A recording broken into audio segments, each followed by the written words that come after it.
Hello, welcome to another tutorial where we build up on the previous video explaining how to use exiftool, the exiftool that is available for Windows and Macs to list the meta information that is stored in photo files, image files.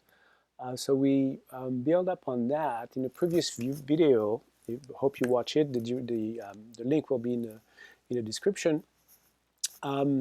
In a previous video, we saw that exiftool is very good at listing, extracting, and then listing all the information that you have typically stored as metadata in an image file, and that is generated typically by your camera or your phone.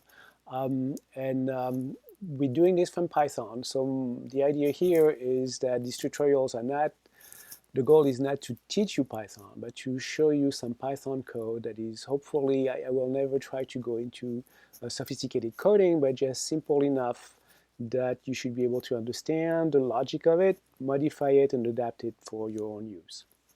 So let me show you first an example of what I have for files. Let's see, they're right here.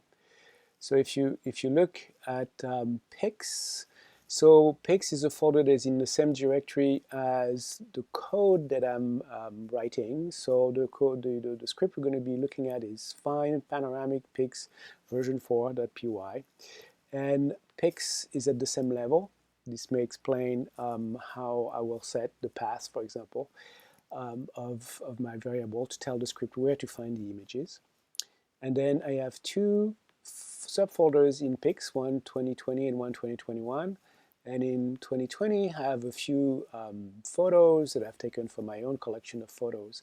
And the goal here is I want to extract the width and height of each photo and determine the photos that have a width that is 3 times longer than the height.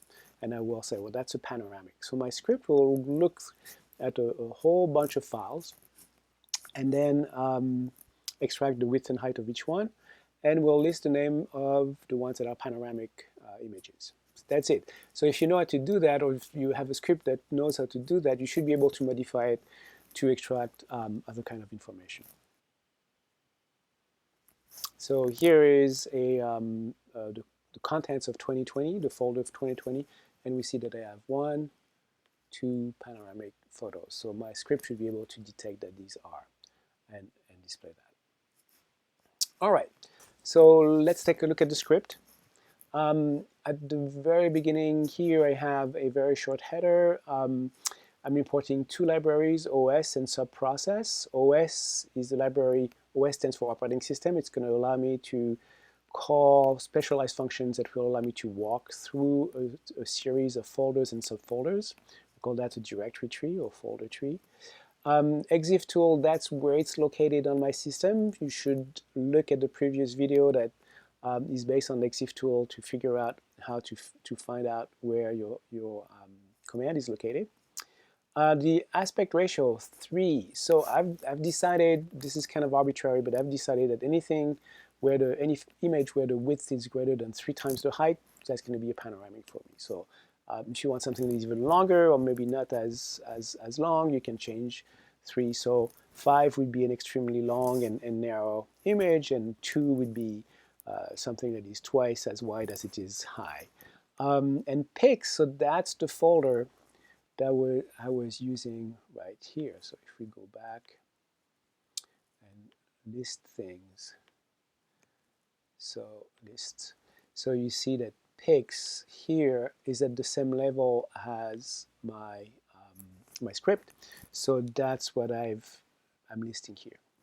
If I want to access something that is not at the same level, then I would have to enter the full path. And on the Mac, I'm using a Mac right now, the Windows would be slightly different. You would use backslashes instead of forward slashes. Window here. So let me show you how to do this. I am in the same directory, but now I'm using terminal. I like to go at the terminal level and switch back and forth. I can do some things much faster with this.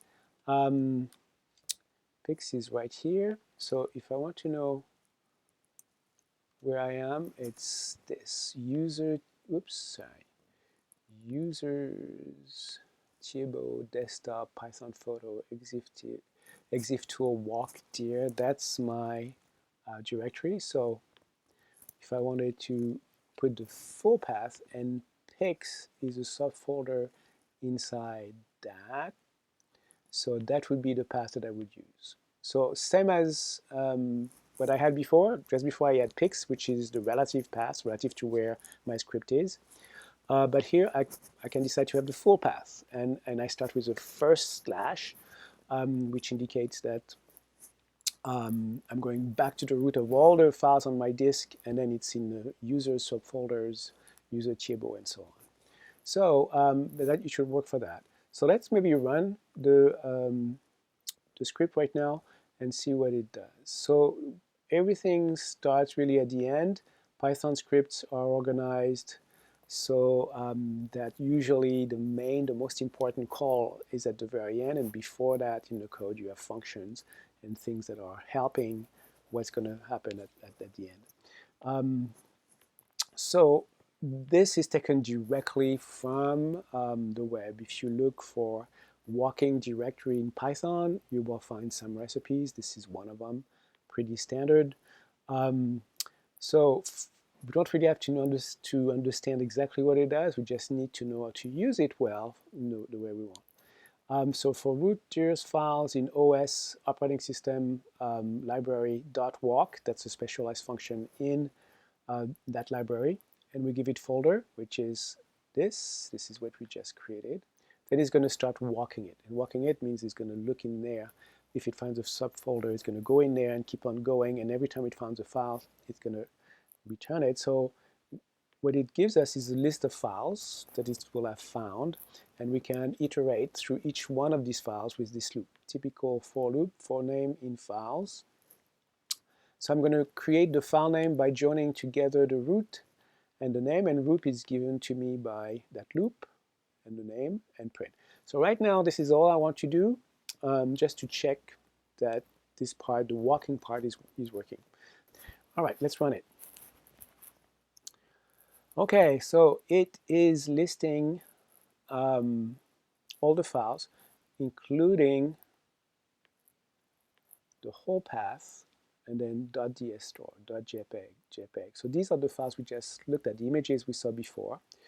There's the README text right here.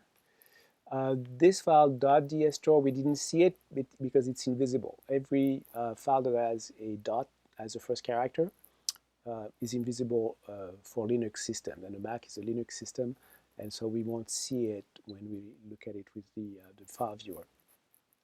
All right, so that part is here. File name equals this. I'm joining the root to the name, and I'm printing the file name, and then this doesn't do anything, and I'm going back to the next name in the list of files, and I'm iterating through all the files that are found. Let me go back here to pics. Okay, so if I do that, now I'm using the relative path. So then I'm getting the relative path of each file, which is shorter because I didn't use the full path. So for me, that works as well. And here I have my file. So let's take a look at what I'm going to do next. I'm going to compute the extension, so I only want to process files that are JPEG or raw files. So how do I get the extension? I'm going to split. So what I really want to look at is the last bit of string at the end of this long name there. And so I always know that the dot is the limiting part of that name. There could be other dot. It's possible that a file name could have a dot in the middle, so I'm going to have to be careful to only look at the last one. So what I'm doing first is that I'm taking the file name and I'm splitting it on dot. So I'm using dot as a divider. So that long string is going to be divided into chunks with a dot in between. The dot is not part of the chunk. And I want the last one. So this split returns to me a list of chunks. And I want the last one. So -1 in Python allows me to access the last item of a list. And then I'm going to remove from that last item maybe a \n or a return character at the end. if there's any kind of extra characters that are not necessarily visible, I want to remove that. So the dot strip is very good for removing from the beginning and end of a string extra blank characters. All right, and then see if this extension that I've just created is in extensions uppercase, and extensions uppercase is this. This is a list of the allowed extensions. So if you had images with a different extension, you would just add them to that list right here. If you had, for example, PNG or GIF files that you wanted to include for some reason, then you would add that there. It won't hurt to have more than what I'm going to find in my directory. All right, so if the extension is in extension, well, okay, so all this I don't really want to do right now. I'm going to do one step at a time.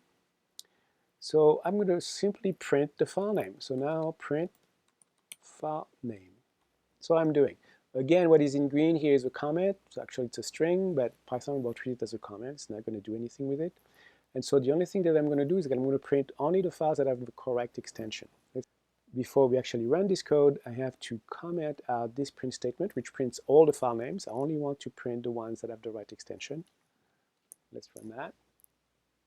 Okay, so JPEG, JPEG, JPEG, JPEG, ARW, JPEG, JPEG, JPEG, JPEG, JPEG with an E, JPEG, JPEG, JPEG, JPEG uppercase. So now I have just the file name. So if now I have only file names, I should be able to apply the exif tool.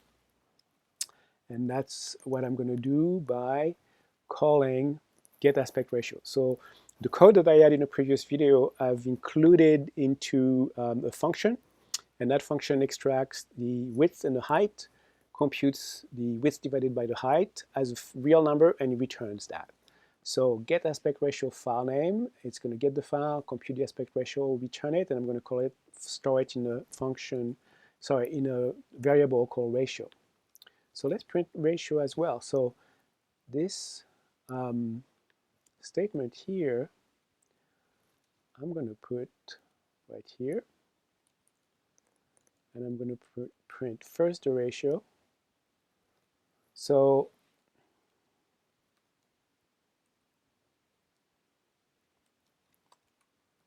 I will explain what I'm doing very soon. All right, in file name.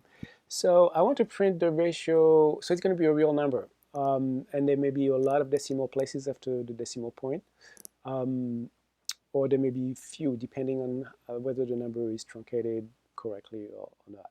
So if I want to display all of them in the same format, %1 to F, so % and F indicate that I want to print a float, and 1.2 means pack it as tight as possible but with 2 decimal places. So the % here says take ratio and substitute it into this format, and then comma print also file name.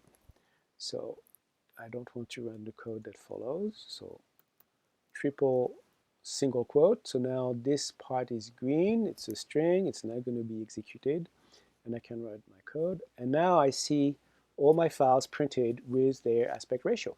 All right, so that's what's going to happen here. So let me comment this out, remove this, and that's what this code does. So you see that everything here is indented, so these 3 statements are indented, so they executed only if the statement if extension in extensions is true. Run it. Okay, so it's taking a little bit of time. Python is not very fast, but this will give you time to have a couple cups of coffee, for example. And now I have 3 files, and it found them in different directories here in 2021 and 2020. They happen to have a Pano extension added to them, but I don't want to rely on that. So all this is run from idle, which I'm using here. Perfectly fine for running Python program. A little slow, but surprised to pay for something that is fairly easy to use. All right, I hope this is helpful, and I'll see you in another video.